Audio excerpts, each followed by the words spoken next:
אז פתחתם עסק חדש ואתם רוצים לדעת איך לקדם אותו באינטרנט? נפלא, אתם במקום הנכון.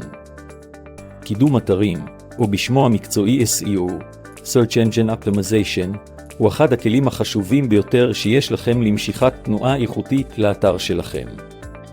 זה לא רק על להופיע בדף הראשון של גוגל, זה על להופיע שם מול האנשים הנכונים, אלה שבאמת מחפשים את מה שיש לכם להציע.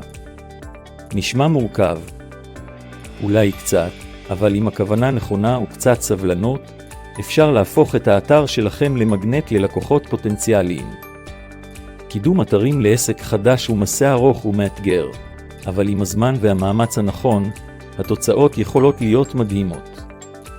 זכרו, אתם לא לבד במסע הזה, יש המון משאבים, כלים ומומחים שיכולים לעזור לכם להגיע ליעד.